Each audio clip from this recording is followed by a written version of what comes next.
Did you know that World War I was fought primarily by three cousins who grew up together but found themselves on opposite sides of mankind's first global war? Stay till the end of the video to find out more. Prior to World War I, also known as the Great War, military combat had always been fought locally and usually between two competing nations. World War I was the first global conflict that lasted from 1914 to 1918. The war involved the majority of the world's nations, including all of the great powers, and it is considered one of the deadliest conflicts in human history, with an estimated 9 million military personnel and 7 million civilian deaths.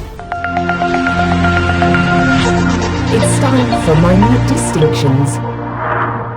First, let's get a little background and set the stage. Europe was made up of fewer larger countries, and those larger countries were all in competition for each other's land and also competing to amass a larger military than their neighbors. So it is safe to say that tensions had been on the rise for some time between these European powers. In addition to fewer larger countries trying to encroach and out-militarize each other, there were issues that plagued larger nations. Some unhappy citizens were trying to break off and form their own country. One of these few powerful empires was Austria-Hungary. Austria-Hungary didn't like their neighbors, the Serbians, bringing Serbian nationalism to Austria-Hungary out of fear that it would influence and encourage some of their citizens to break off and form their own country. You see, Serbia was mostly ethnically Slavic, and Austria-Hungary had a large Slavic population, and some Slavs dreamed of their people united under one nation. In Serbia, there was a small, secret society called the Black Hand, whose goal was to do exactly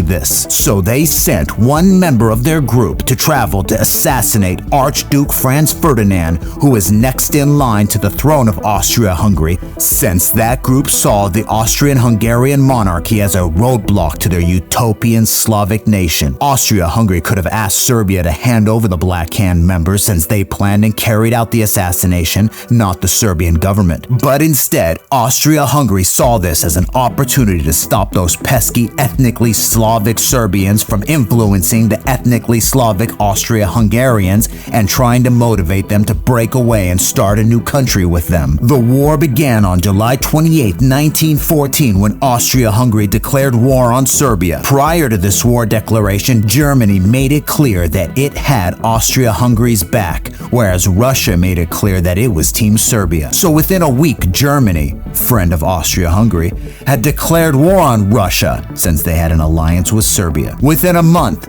France, Britain, and some other smaller nations had joined the conflict on the side of the Allies. Basically, everyone just kept declaring war on each other as a show of strength so that war could potentially be avoided. The fighting in World War I took place on several fronts, including the Western Front, the Eastern Front, and the Middle Eastern Front. The Western Front, which was the main theater of the war, saw some of the most intense and deadly fighting of the conflict. It was characterized by trench warfare, in which soldiers on both sides fought from a series of trenches that ran across Belgium and France. The Eastern Front was also a major theater of the war, with fighting taking place in Eastern Europe and Russia. The Middle Eastern Front saw fighting in the Balkans, the Caucasus, and the Middle East. In addition to fighting on land, there was also a significant naval component to the war. The major naval powers, including Britain, Germany, and the United States, engaged in a series of battles on the high seas. The Allies won World War I due to their superior military and economic resources, which allowed them to outlast and outmaneuver the Central Powers, which consisted of Germany,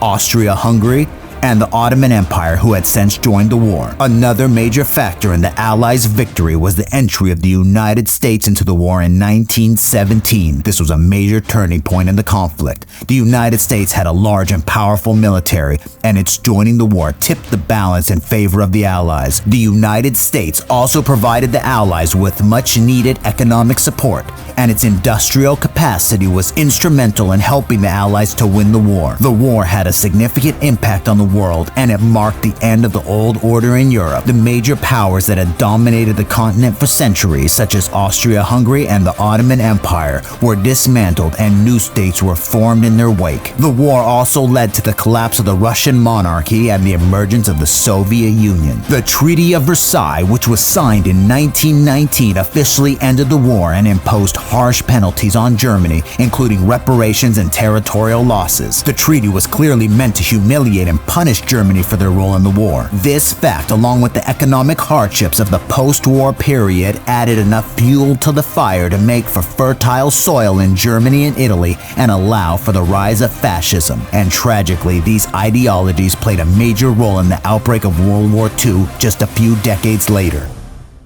Do you ever have the sinking feeling that the world is being run by a small select group of ultra-powerful individuals and the rest of us are just pawns at best? Well, this may not fit all of the criteria for a conspiracy that vast, but it is food for thought, to say the least. If you don't know much about Queen Victoria, consider checking out our video on her. For now, it suffices to say that she was so powerful and influential that the entire period of European history is named after her. From her grandchildren and great-grandchildren, you could find at least 10 rulers of European nations. She was even nicknamed the Grandmother of Europe, and you thought your family get-togethers were filled with drama. Her 3 grandsons were none other than King George V of the UK, Kaiser Wilhelm II of Germany, and Tsar Nicholas II of Russia, not to mention the King of Spain, Norway, Greece, and others. The 3 cousins grew up and played together. Obviously, finding yourself at war with your cousin can put a damper on even the best of relationships, as must have been the case when Wilhelm II was at war with his cousins George V, Nicholas II, and Ferdinand I. If you found this video helpful, please hit that like button, and if you're feeling extra altruistic, subscribe to get more great content. And if you didn't like the video, go ahead and hit that thumbs up anyway, cause why not? The world could always use more general acts of kindness. Till next time.